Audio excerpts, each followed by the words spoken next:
Dijkstra's algorithm is an algorithm for finding the shortest paths between nodes in a graph which may represent, for example, road networks. It was conceived by computer scientist Edsger W. Dijkstra in 1956 and published 3 years later. The algorithm exists in many variants. Dijkstra's original variant found the shortest path between two nodes, but a more common variant fixes a single node as the source node and finds shortest paths from the source to all other nodes in the graph, producing a shortest path tree. For a given source node in the graph, the algorithm finds the shortest path between that node and every other. It can also be used for finding the shortest paths from a single node to a single destination node by stopping the algorithm once the shortest path to the destination node has been determined. For example, if the nodes of the graph represent cities and edge path costs represent driving distances between pairs of cities connected by a direct road, Dijkstra's algorithm can be used to find the shortest route between one city and all other cities. As a result, the shortest path algorithm is widely used in network routing protocols, most notably as an open shortest path first. It is also employed as a subroutine in other algorithms such as Johnson's. Dijkstra's original algorithm does not use a min priority queue and runs in time. The idea of this algorithm is also given in the implementation based on a min priority queue implemented by a Fibonacci heap and running in is due to. This is asymptotically the fastest known single-source shortest path algorithm for arbitrary directed graphs with unbounded non-negative weights. However, specialized cases can indeed be improved further as detailed in specialized variants. In some fields, artificial intelligence in particular, Dijkstra's algorithm or a variant of it is known as uniform cost search and formulated as an instance of the more general idea of best first search. History. Dijkstra thought about the shortest path problem when working at the Mathematical Center in Amsterdam in 1956 as a programmer to demonstrate capabilities of a new computer called ARMAC. His objective was to choose both a problem as well as an answer that non-computing people could understand. He designed the shortest path algorithm and later implemented it for ARMAC for a slightly simplified transportation map of 64 cities in the Netherlands. A year later, he came across another problem from hardware engineers working on the institute's next computer: minimize the amount of wire needed to connect the pins on the back panel of the machine. As a solution, he rediscovered the algorithm known as Prime's minimal spanning tree algorithm. Dijkstra published the algorithm in 1959, 2 years after Prime and 29 years after Jarnik.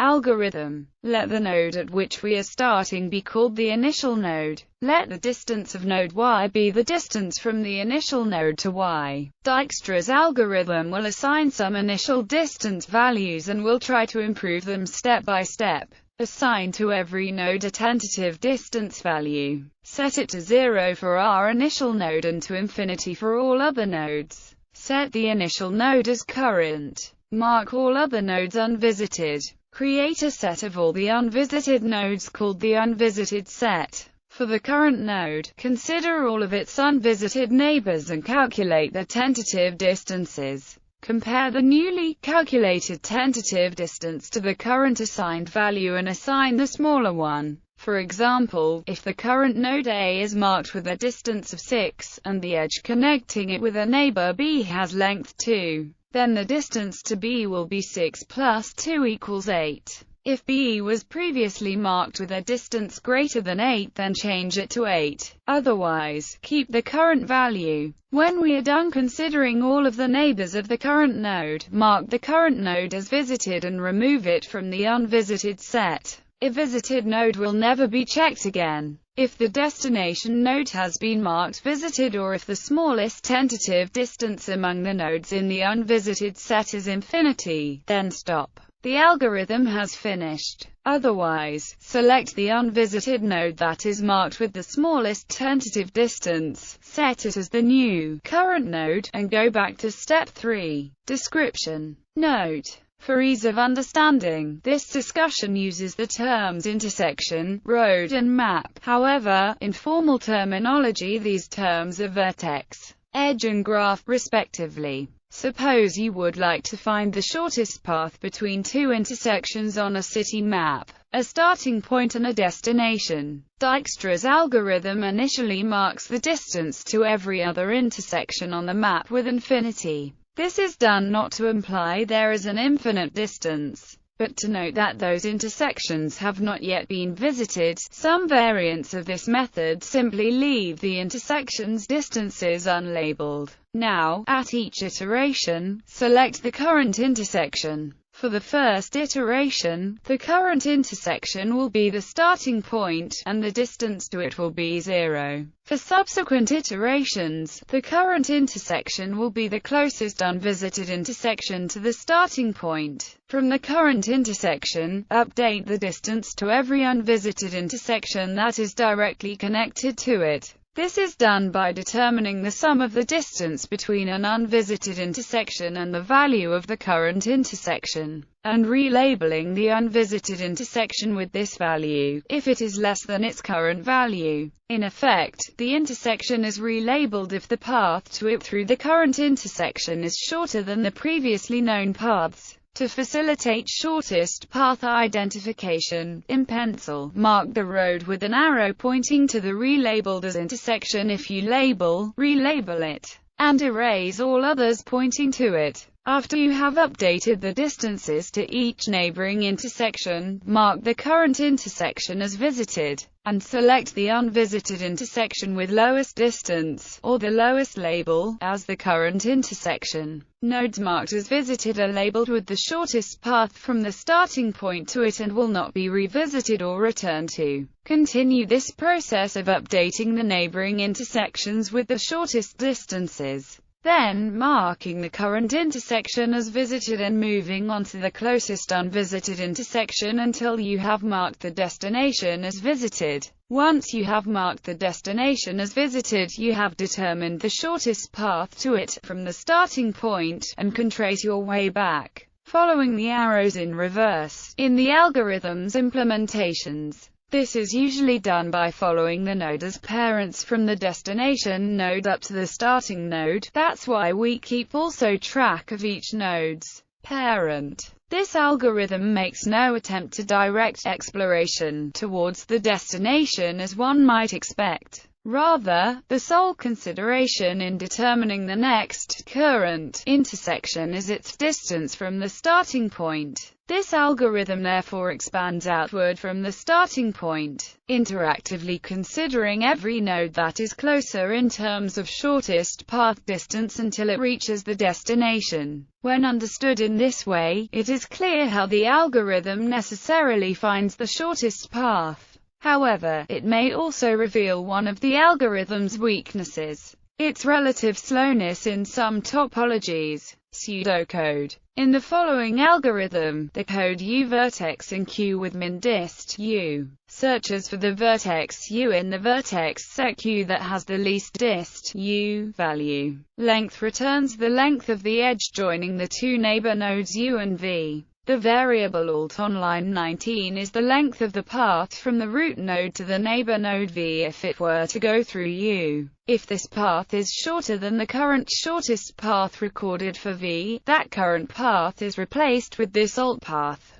The previous array is populated with a pointer to the next top node on the source graph to get the shortest route to the source. 1. Function Dijkstra. 2. 3. Create vertex set Q4 5 for each vertex V in graph. Initialization 6 dist V infinity unknown distance from source to V7 previous V undefined previous node in optimal path from source 8 add V to Q all nodes initially in Q9 10 dist source 0 distance from source to source 11 12 while Q is not empty. 13 U vertex in Q with min dist U. Source node will be selected first. 14 Remove U from Q. 15 16 for each neighbor V of U, where V is still in Q. 17 Alt dist U plus length 18 if alt less than dist V. A shorter path to V has been found. 19 dist V alt 20 previous V U 21 22 return dist previous. If we are only interested in a shortest path between vertices source and target, we can terminate the search after line 13 if U equals target. Now we can read the shortest path from source to target by reverse iteration. 1s empty sequence 2U target 3 while previous U is defined. Constructs the shortest path with a stack S4. Insert U at the beginning of S. Push the vertex onto the stack 5U previous U. Traverse from target to source 6. Insert U at the beginning of S. Push the source onto the stack. Now sequence S is the list of vertices constituting one of the shortest paths from source to target, or the empty sequence if no path exists. A more general problem would be to find all the shortest paths between source and target. Then instead of storing only a single node in each entry of previous, we would store all nodes satisfying the relaxation condition. For example, if both R and source connect to target and both of them lie on different shortest paths through target, then we would add both R and source to previous target. When the algorithm completes, previous data structure will actually describe a graph that is a subset of the original graph with some edges removed. Its key property will be that if the algorithm was run with some starting node, then every path from that node to any other node in the new graph will be the shortest path between those nodes in the original graph, and all paths of that length from the original graph will be present in the new graph. Then to actually find all these shortest paths between two given nodes, we would use a path-finding algorithm on the new graph, such as depth-first search, using a priority queue. A min priority queue is an abstract data type that provides three basic operations: add with priority and extract min or Brodel queue. Offer optimal implementations for those three operations. As the algorithm is slightly different, we mention it here in pseudocode as well. 1 function Dijkstra, 2 dist source 0 initialization 3 4 create vertex set Q 5 6 for each vertex V in graph 7 if V source 8 dist V infinity unknown distance from source to V 9 previous V undefined predecessor of V 10 11 Q dot add with priority 12 13 14 while Q is not empty. The main loop 15 UQ extract min 18 if alt less than dist V 19 dist V alt 20 previous V U 21 Q dot decrease priority 22 23 return dist previous. Instead of filling the priority queue with all nodes in the initialization phase, it is also possible to initialize it to contain only source. Then, inside the if alt less than dist V block, the node must be inserted if not already in the queue. Other data structures can be used to achieve even faster computing times in practice. Proof of correctness. Proof is by induction on the number of visited nodes. Invariant hypothesis. For each visited node U, dist U is the shortest distance from source to U, and for each unvisited V, dist V is the shortest distance via visited nodes only from source to V. The base case is when there is just one visited node, namely the initial node source, and the hypothesis is trivial. Assume the hypothesis for n1 visited nodes. Now we choose an edge UV where V has the least dist V of any unvisited node, and the edge UV is such that dist V equals dist U plus length U V. Dist V must be the shortest distance from source to V, because if there were a shorter path, and if W was the first unvisited node on that path, then by hypothesis dist W greater than dist V, creating a contradiction. Similarly, if there was a shorter path to V without using unvisited nodes, then dist V would have been less than dist U plus length U V. After processing V, it will still be true that for each unvisited node W, dist W is the shortest distance from source to W using visited nodes only. Since if there were a shorter path which doesn't visit V, we would have found it previously, and if there is a shorter path using V, we update it when processing V. Running time. Bounds of the running time of Dijkstra's algorithm on a graph with edges and vertices can be expressed as a function of the number of edges, denoted, and the number of vertices, denoted, using big O notation. How tight a bound is possible depends on the way the vertex set is implemented.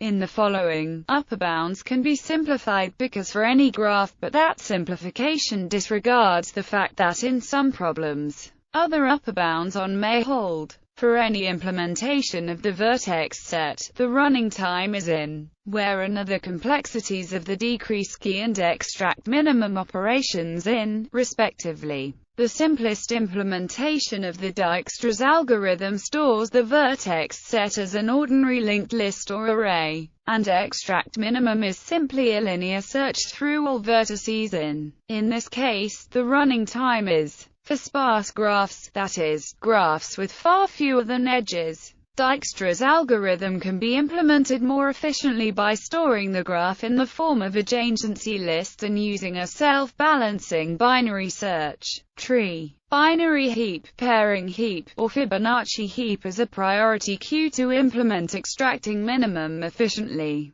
To perform decrease key steps in a binary heap efficiently, it is necessary to use an auxiliary data structure that maps each vertex to its position in the heap, and to keep this structure up to date as the priority queue changes. With a self-balancing binary search tree or binary heap, the algorithm requires time in the worst case. For connected graphs, this time bound can be simplified to. The Fibonacci heap improves this too. When using binary heaps, the average case time complexity is lower than the worst case. Assuming edge costs are drawn independently from a common probability distribution, the expected number of decrease key operations is bounded by giving a total running time of. This is, however, not necessary. The algorithm can start with a priority queue that contains only one item, and insert new items as they are discovered. This variant has the same worst-case bounds as the common variant, but maintains a smaller priority queue in practice, speeding up the queue operations. Moreover, not inserting all nodes in a graph makes it possible to extend the algorithm to find the shortest path from a single source to the closest of a set of target nodes on infinite graphs, or those too large to represent in memory. The resulting algorithm is called uniform cost search in the artificial intelligence literature and can be expressed in pseudocode as procedure. Uniform cost search: node start cost 0, frontier priority queue containing node only explored, empty set do if frontier is empty, return failure. Node frontier .pop for each of node's neighbors n if n is not in explored, if n is not in frontier add else if n is in frontier with higher cost replace existing node with n. The complexity of this algorithm can be expressed in an alternative way for very large graphs. When C** is the length of the shortest path from the start node to any node satisfying the goal predicate, each edge has cost at least epsilon, and the number of neighbors per node is bounded by b, then the algorithm's worst-case time and space complexity are both in O. Further optimizations of Dijkstra's algorithm for the single target case include bidirectional variants, goal-directed variants such as the A** algorithm, graph pruning to determine which nodes are likely to form the middle segment of shortest paths, and hierarchical decompositions of the input graph that reduce ST routing to connecting S and T to their respective transit nodes, followed by shortest path computation between these transit nodes using a highway. Combinations of such techniques may be needed for optimal practical performance on specific problems. specialized variants when dark weights are integers and bounded by a constant c. The usage of a special priority queue structure by Van Emde Boas al. brings the complexity to another interesting implementation based on a combination of a new radix heap and the well-known Fibonacci heap runs in time. Finally, the best algorithms in this special case are as follows: the algorithm given by runs in time and the algorithm given by runs in time. Also, for directed acyclic graphs, it is possible to find shortest paths from a given starting vertex in linear time, by processing the vertices in a topological order, and calculating the path length for each vertex to be the minimum length obtained via any of its incoming edges. In the special case of integer weights and undirected graphs, the Dijkstra's algorithm can be completely countered with a linear complexity algorithm, given by